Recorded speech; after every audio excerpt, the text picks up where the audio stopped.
We're at North County Indian Motorcycles, and today we're looking at a 2001 Harley-Davidson Fat Boy Injected, which means this motorcycle is fuel injected.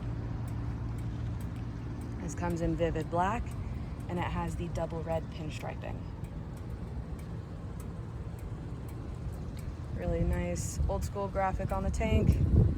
We have a Screamin' Eagle intake and the Python 3 full exhaust system. We also have a rider and passenger floorboards. Passenger ones flip down and they are easily adjustable for the angle, which is really nice for your passenger.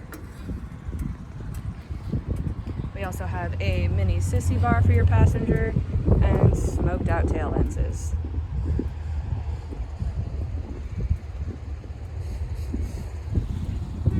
Willie G derby cover as well, and a heel toe shifter. This bike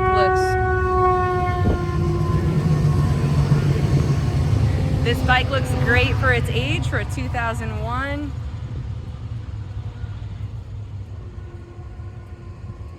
And we run on a fob, so we are keyless, which is super cool.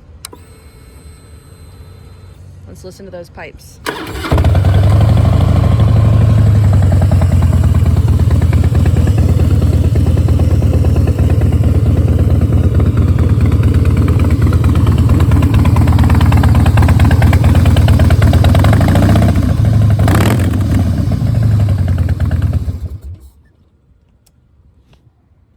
Again, we're at North County Indian Motorcycles. We are located in San Marcos, California, and we are open for test rides 6 days a week.